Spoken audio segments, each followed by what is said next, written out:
Tukwaniriza mu Kampala Bible Revelation Church esangibwa Makerere mu Mukubira Zone. Omusumba mutuukiriza Hanning n'abaweereza ba Katonda abalala bakwaniriza mu buweereza obusimbiddwa ku kigambo kya Katonda. Mukwano gwange, erinnya lyange Hanning mutuukiriza era njagala okukwaniriza ku kujaguza kwa Ssekukkulu. Omanyi okujaguza okw'okuzaalibwa kwa Mukama waffe Yesu Kristo kwe kujaguza okusinga okujaguza kwabwe. Kyentegeeza nti kusinga 31 December. Okujaguza okuzaalibwa kwa Mukama waffe tuba tujaguza Yesu nga bwe yajja mu nsi muno okulokola ffe abantu abanene. N'ekyo njagala okwaniriza Makerere wa Mukubira tugenda kubeera ne saaviisi emu yokka ejja kuleka ssaawa 3 essaawa 6. Njagala ojje ojja kuweebwa omukisa, ojja kuwulira ebigambo ebijja okukyusa obulamu bwo, ojja kuwonyezebwa endwadde zo. Mukama ajja kusumulula omukisa ku bulamu bwo. Njagala ojje tujagulize wamu naawe amazaalibwa ga Mukama waffe Yesu Kristo. Ate ku ntandikwa y'omwaka tugenda kubeera ne saaviisi gye njagala ojjemu. Saaviisi ejja kubeerawo nga 1 January essaawa 2 ez'okumakya, nga 1 January essaawa 2 ez'okumakya. Tugenda kubeera n'ekiseera ekirungi ennyo Katonda ng'atubikkulira ekyo kyatuteeketeekedde omwaka gwonna. Bw'atyo bazaakola era zaakola birungi byereere. Tulina obujulizi obutayogerekeka bungi. N'ekyo ku ntandikwa y'omwaka tugenda kubeera ne saaviisi nga 1 January essaawa 2 ez'okumakya okutuuka essaawa 6. Era nja kusanyuka nnyo okulaba jangu tusse ekimu naawe jangu olaba obulungi bwa Mukama. Naawe okumekera mutoka akoko Kampala Bible Revelation Church esange Makerere wa Mukubira. Kuno jangu ojja kulaba ebintu byonna by'anaakola. Mukama awenye omukisa. Osobola n'okwegatta ku ssomero ly'abakozi b'ekigambo abaana ba Katonda mwe basimbibwa mu kigambo kya Katonda ne bafuna amaanyi okukozesa ekigambo kye okufuna enkyukakyuka mu mwoyo ne mu mubiri. Essomero lino lya bwereere, tetusasuza. Tunaasanyuka okulaba. Tusangibwa Makerere mu Mukubira Zone okumpi ne Makerere Business Institute ku Saapolo Kagwado. Okuzina kwa Dawudi okw'obunnabbi. David's prophetic dance. Dawudi ono This David yali kabaka twali kubuusabuusa, was a king, no doubt about it, naye ng'awose waakoma wokka. but that is not where he ended. Erinnya lya Mukama waffe liba. Praise be to the name of the Lord. Samwiri ekyokubiri 2 Samuel sura 6 6, onyolo 14. verse 14. Dawudi n'azinira mu maaso ga Mukama n'amaanyi ge gonna. And David danced before God with all his might. Era Dawudi nga yeesibye teyali kanzu. David was guarded not with, Teyali kanzu. it was not linen, Yali boxer. it was a boxer. Yali ayambadde boxer. He was plugging on a boxer. Amakulu gaakyo nti bwe yali azina Meaning that as he was dancing, bino ebyambalo bye bwakabaka these the clothes nga bimulemesa nga bimu they could just kyava bijjako come in n'abisuula their way. wali He threw them n'amakanzu away. n'agajjako n'agasuula wali Then he threw away the robes n'asigala mu boxer and remained in his boxer. n'alyoka atandika okuzinira Katonda. Then he started dancing without Kampala amena y'abakkiriza Everybody say amen. n'aza n'amaanyi ge geekanawa. He danced with what? All his might. Yesu waki mukazi we Mikali That's why his wife, yagamba n'olyoka wonna wonna weegyeguula and you become Kabaka yourself omulamba. the whole king, ne weeyambula you undress yourself. ng'atabuse. He had become tough. Dawudi n'amugamba katandika butandi. David said it is just beginning. N'agamba gwe tomanyi wa gye nvudde. You don't know where I'm coming from. Kitaawo Katonda yamuggyako obwakabaka n'abumpa. Ekyo kyama. That is a mystery. Mukama waffe yeebazibwe. Praise the Lord. Ekibuzo kiri. The question is, Kiki kino Dawudi kyali akola? what is it that David was doing?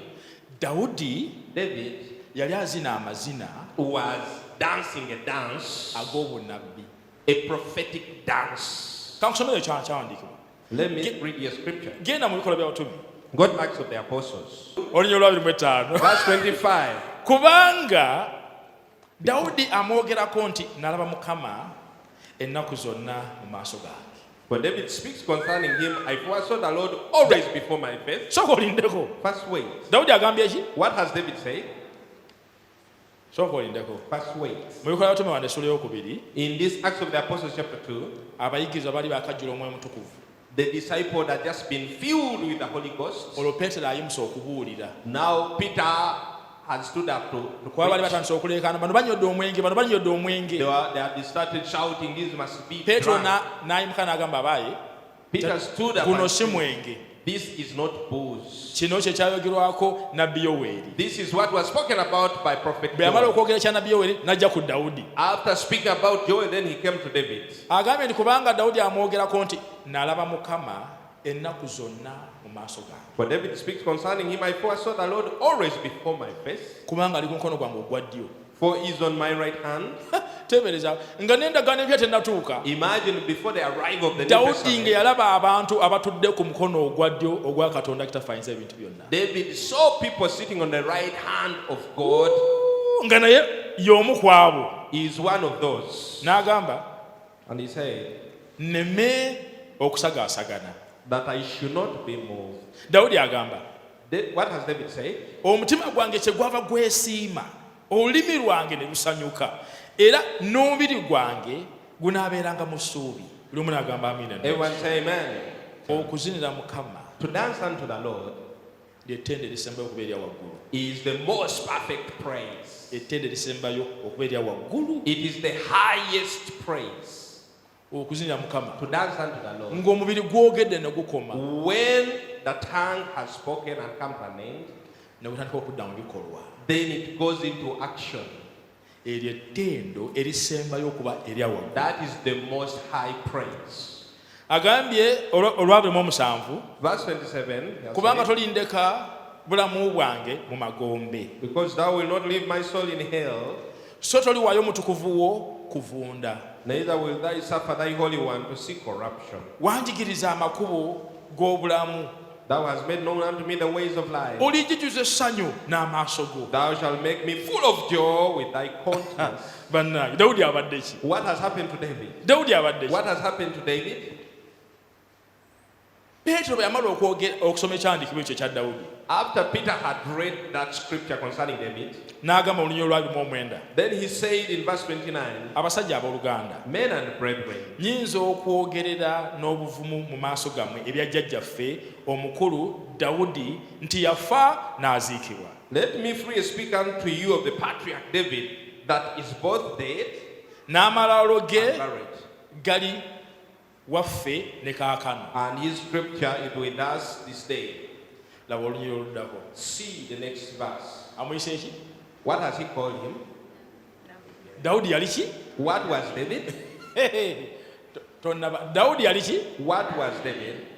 Dawudi teyali bubeezi kabaka. David was not merely king. Dawudi yali nabbi. David was a prophet. Era kampula amina y'abooluganda y'amaanyi. Let me hear God believers, amen. Mbwera kubanga yali nabbi. Because he was a prophet, Kale bwe yali nabbi, bwe yamanya nga Katonda yamulayirira ekirayiro knowing that God has nti gone with sooka him, olinde, yamulayirira ekirayiro nti mu bazzukulu b'omuntu mbwe zo alituuzaako omuntu ku ntebe ye.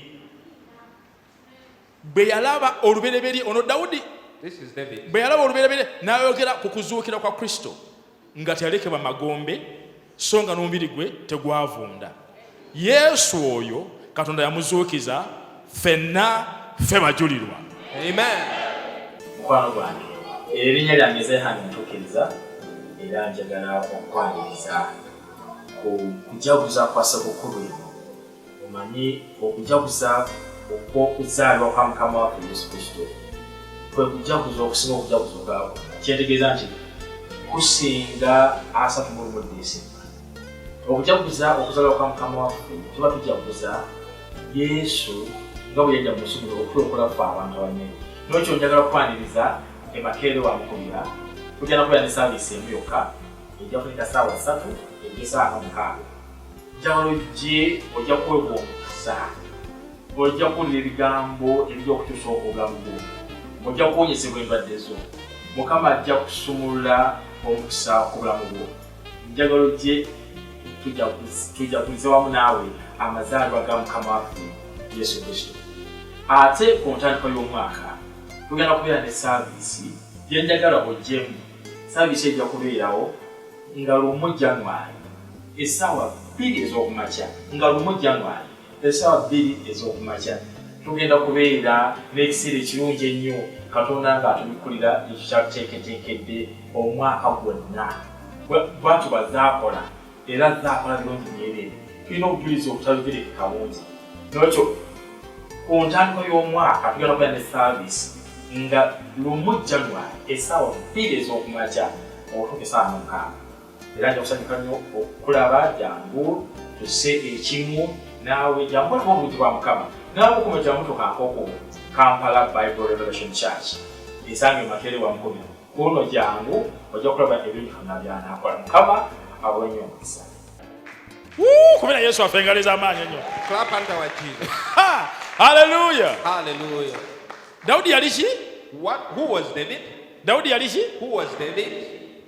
Era nga nabbi As a prophet, yamanya he knew, kubanga Katonda yamulayirira because God made an oath with him, nti Yesu agenda kuva mu ntumbwe ze.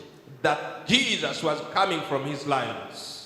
Nti Yesu agenda kuva mu ntumbwe ze. That Jesus was coming from his Nti omu lions. ku bazzukulu be agenda kubeera Yesu. That one of your grandsons is going to be Jesus. Ekyo Dawudi yakimanya David knew about that kubanga yali nabbi. because he was a prophet. Era bwe yali azina When he was dancing, ng'essanduuko ejja mu Yerusaalemi, when the ark was arriving in yali Jerusalem, tazinanga kabaka, he was not dancing as a yali king. azinanga He nabbi was dancing as a prophet. ng'ayaniriza omulokozi okuyingira mu Yerusaalemi. When he was welcoming salvation into Jerusalem. Sinnawulira amina y'abakizo I have olunaku lwa not leero. had a man from believers. Weebale nnyo Yesu. Oh, thank you, Jesus. Kino kye tuliko wano, What we are doing Dawudi right now, yakiraba David saw ng'azina as he was dancing ng'aleeta essanduuko mu Yerusaalemi when the ark was arriving. in Lwaki? Jerusalem. Why? kubanga yali nabbi. Because he was a prophet. Kubanga yali nabbi. Because he was a prophet. Nokyeyisa zina buzinyi nga kabaka. He was not dancing as a king. Mu kiseera ekyo teyali kabaka. In that time, he was not a king. Mu kiseera ekyo yali In nabbi. that time, he was a prophet. Nga nabbi Like a prophet, yamanya he knew Yesu agenda kuva mu ntumbwe that ze. Jesus was coming from his Era bwe life. yali ayingiza Yerusaalemi essanduuko, When he was yali tayingiza asking to- ssanduuko, he was not yali only ayingiza Yesu. welcoming his ark, Mu he was Jerusalem. welcoming Jesus into Jerusalem. Njagala kukakasa nti Dawudi yali nabbi. I want to confirm Kankulage it to you that prophet, that David was a prophet. ebyawandiikibwa Let me show you scriptures Dawudi bye yalagula that David prophesied about nga Yesu abyogera nga Dawudi bwe yabiragula, when Jesus speaking about them just like David prophesied. okulaga nti Dawudi yali bubeezi kabaka, Just to show you that David was not merely a king. teyali bubeezi n'ensobi ezoffe ze tulaba He bulijjo, was not only a man with the mistakes that we normally see. ng'ate naffe tubeera n'ensobi. We also make Nze mistakes. neewuunya abantu But people surprise me. twagala okutunula ensobi z'abannaffe They banna. are good at looking at other people's faults. Genda mu Zabbuli Go to Psalms. eya 22.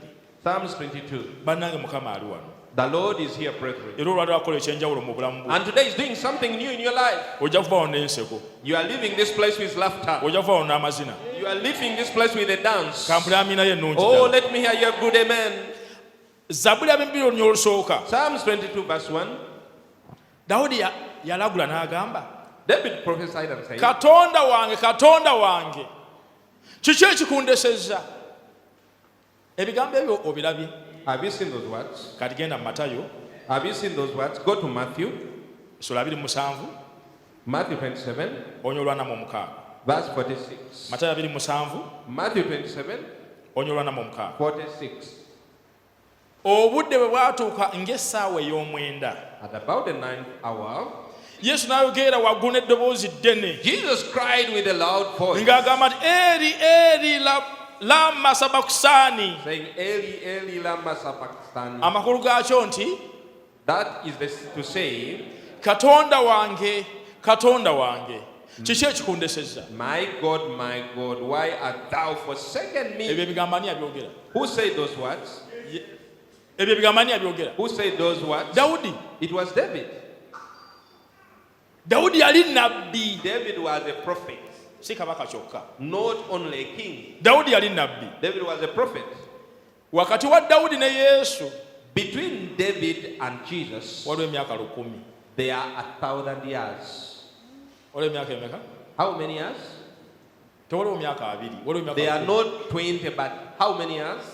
Ebigambo byayogera emyaka 1,000 The word he spoke 1,000 years ago, nga bwe yabyogera like he said them, ne Yesu bwe yabyogera that's how Jesus repeated them nga wayiseeyo emyaka 1,000. after 1,000 years had passed. Ekikakasa nti Dawudi To confirm that David yali nabbi. was a prophet. Kakulagiro n'ekyandiko ekirala nga Let me kino show you another scripture. ebyo bijja kukumala. That Genda will not mu fail Zabbuli us. ey'okubiri Go to Psalms, onyo olw'omusanvu. verse 7. Ebintu bino byampitiriddeko. These things were amazing. Onyo olw'omusanvu agambye Praise the Lord. ekiragiro ndikibuulira. I will declare Mukama the decree. yaŋŋamba nti gwe oli mwana wange leero nkuzadde.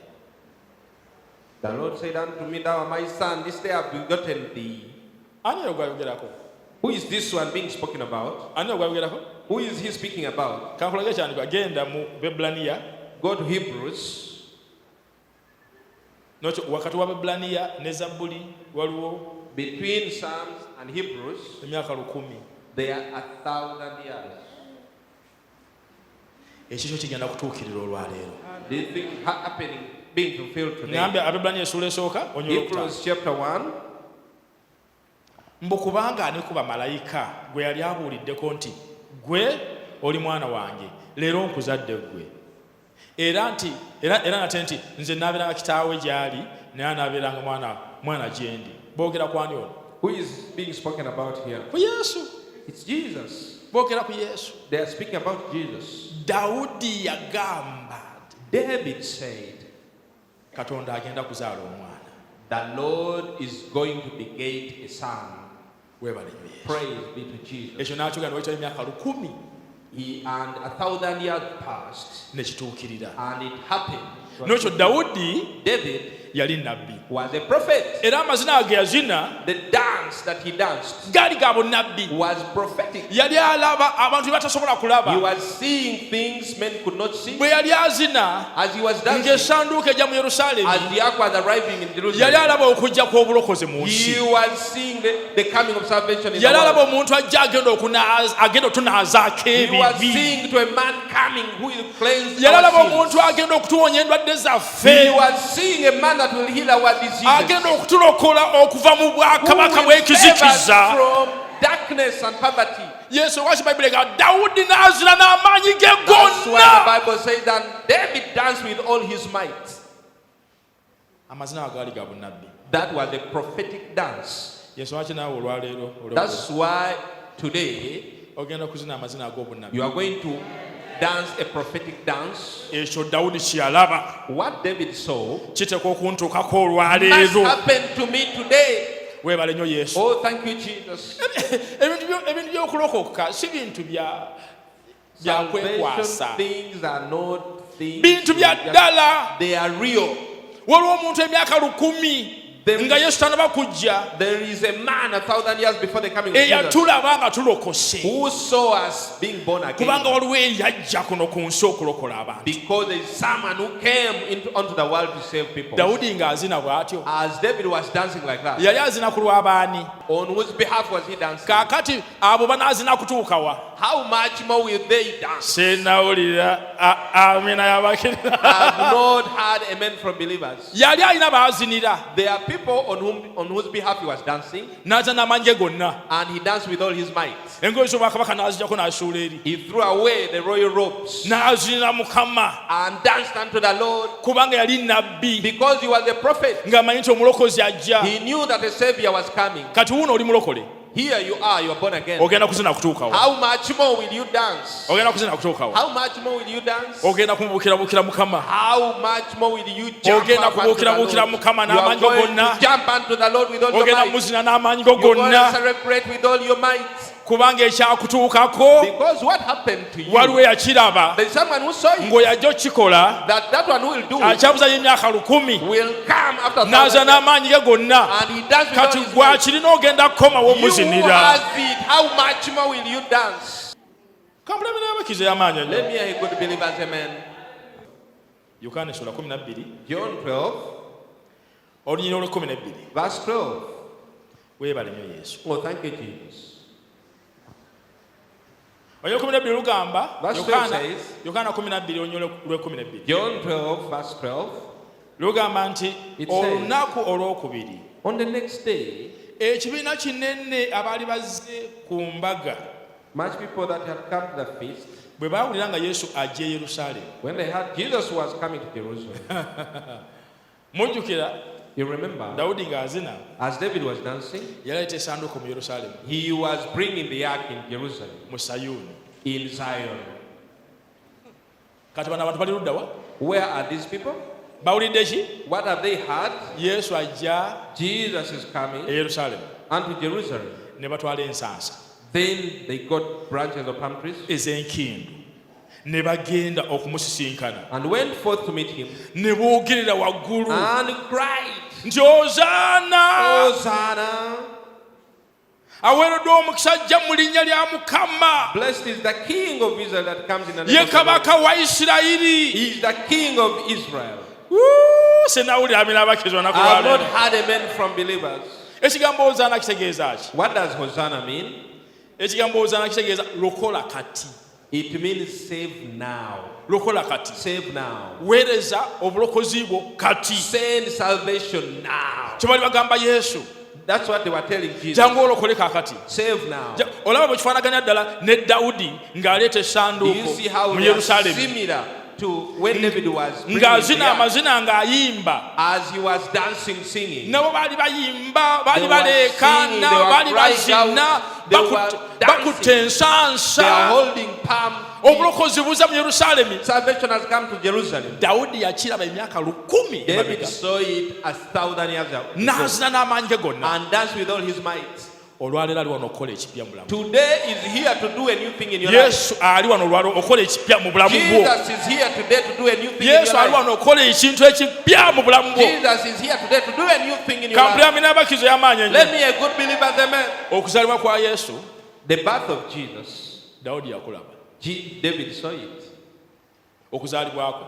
He saw the path of Jesus. Kyava ajja ng'azina. That's why he came dancing. Genda mu Luka essula 2. Go to Luke chapter 2. Luka essula 2, Luke 2, onyolo 13. verse 13. Haleluya. Hallelujah. Lugamba It Luka says- 2, Luke 2, onyolo 13. verse 13. Awo amangu ago waaliwo ne malayika oyo bangi ab'omu ggye ery'omu ggulu nga batendereza Katonda, Suddenly there was an angel with a multitude of the heavenly host praising God, nga bagamba batya? saying what? Ekitiibwa kibe eri Katonda waggulu, Glory to God in the highest, ne mu nsi emirembe gibe mu bantu and abasiimye. on earth peace and goodwill toward men. Buli omu n'agamba amiina ennungi ennyo. Everyone say amen. Bano baali bajaasi These were soldiers, ab'omu ggulu, heavenly soldiers, eggye ery'omu ggulu. the heavenly host. Kuno nga tebazze kulwana, This time they had not come to fight, bazze kuzinira Yesu, they had come to dance unto Jesus. bazze kutendereza They Katonda. have come to praise God. Lwaki? Why? Kubanga Dawudi kyalaba emyaka 1000 emabega Because what David saw 1,000 years ago kituukiridde ekiro ekyo. had been fulfilled. Dawudi yali azina n'amaanyi ago David was dancing with that mind, ng'alaba Yesu ajja ku nsi kuno seeing Jesus coming on the earth emyaka 1000 mu maaso. 1,000 years forward. Lwaki gwe tojaguza kaakati Why don't you celebrate now n'amaanyi go gonna? with all your might? Kubanga gwe kikutuuseeko. Because it has already happened to you. Tekigenda kubeerawo nkya. It is not going to happen tomorrow. Oli mulokole, You are saved. kyakutuukako. It happened to you. N'ebisigaddeyo byonna bigenda Even biteekwa buteekwa the rest kutuukako. must follow. Bw'abanga yakuwa obulokozi, If he gave you salvation, kiki kyataakuwe? what is it that he will withhold Bw'abanga from yakuwa you? obulokozi, If kiki he gave you kyataakuwe? salvation, what Bw'abanga else yakuwa will he obulokozi, give you? kiki What kyataakole? will he withhold it from you? Yesu wakijjawulo okuli amiina ey'amaanyi. That's why I want to hear good amen. Kampula amiina ey'okutendereza okuva mu Let Oluganda. me hear amen that praises God. Dawudi ng'azina As David was dancing, amazina ag'obunnabbi the ago, prophetic dance, yalaba obulokozi bwa. he saw our salvation. Mu Luka 15, In Luke 15, Luka essula ya 15, Luke 15, onyolo olw'omusanvu. verse 7. Luka 15 onyolo olw'omusanvu. Luke 7, Luke 15, 7. Yesu ye yali agamba mbagamba nti bwe kityo linaabanga ssanyu mu ggulu olw'oyo alina ebibi omu eyeenenya. I say unto you likewise, joy shall be in heaven over one sinner that okusinga abatuukirivu 900 more than over 99 just persons abateetaaga kwenenya. which need no repentance. Mbu olunaku lwalokoka The day you got born again, eggulu lwe lyatandika okujaguza. it is the time heaven started rejoicing. Waliyo amazina mu ggulu, There was a dance in heaven, okuyimba n'okutendereza praising and singing ku lulwo ng'olokose. for you when you got saved. Ekyo Dawudi kyalaba. That's what David saw. Mu mwoyo genda ozina amazina ag'obunabbi. Go and give God a prophetic dance. Muzinire Dance unto him eddakika 5 for 5 minutes. ogenda kulaba Dawudi kyalaba. You will see what David saw. Ojja kulaba obulungi bwa Mukama. You will see the goodness of the Lord. Ojja kulaba ekitiibwa kya You will Mukama. see the glory of God. Ojja kulaba amaanyi ga You will Mukama. see the power of God. Tukwaniriza mu Kampala Bible Revelation Church esangibwa Makerere mu Mukubira Zone. Omusumba mutuukiriza Hanning n'abaweereza ba Katonda abalala bakwaniriza mu buweereza obusimbiddwa ku kigambo kya Katonda. Mukwano gwange, erinnya lyange Zehani Ntukiriza era njagala okukwaniriza ku kujaguza kwa ssekukkulu eno. Omanyi okujaguza okw'okuzaalibwa kwa Mukama waffe Yesu Kristo kwe kujaguza okusinga okujaguza kwabwe. Kyetegeeza nti kusinga 31 December. Okujaguza okuzaalibwa kwa Mukama waffe tuba tujaguza Yesu nga bwe yajja mu nsi muno okulokola ffe abantu abanene. N'ekyo njagala okwaniriza Makerere wa Mukubira tugenda kubeera ne saaviisi emu yokka ejja kuleka ssaawa 3 essaawa 6. Njagala ojja kuweebwa omukisa, ojja kuwulira ebigambo ebijja okutuusa obulamu bwo, ojja kuwonyezebwa endwadde zo. Mukama ajja kusumulula omukisa ku bulamu bwo. Njagala ojje tujagulize wamu naawe amazaalibwa ga Mukama waffe Yesu Kristo.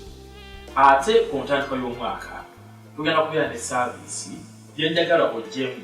Saaviisi ejja kubeerawo nga lumu January essaawa 2 ez'okumakya, nga lumu January essaawa 2 ez'okumakya. Tugenda kubeera n'ekiseera ekirungi ennyo Katonda ng'atubikkulira ekyo kyakuteeketeekedde omwaka gwonna. Bw'atyo bazaakola era zaakola birungi byereere. Tulina obujulizi obutabigerekeka bungi. N'ekyo ku ntandikwa y'omwaka tugenda kubeera ne saaviisi nga lumu January essaawa 2 ez'okumakya okutuuka essaawa 6. Era nja kusanyuka nnyo okukulaba jangu tusse ekimu naawe jangu olaba obulungi bwa Mukama. Naawe okuma kyamutuka akoko Kampala Bible Revelation Church esange Makerere wa Mukubira. Kuno jangu ojja kulaba ebintu byonna by'anaakola. Mukama awe nnyo omukisa. Osobola n'okwegatta ku ssomero ly'abakozi b'ekigambo abaana ba Katonda mwe basimbibwa mu kigambo kya Katonda ne bafuna amaanyi okukozesa ekigambo kye okufuna enkyukakyuka mu mwoyo ne mu mubiri. Essomero lino lya bwereere, tetusasuza. Tunaazanyuka okulaba. Tusangibwa Makerere mu Mukubira Zone okumpi ne Makerere Business Institute ku Saapolo Kagwado.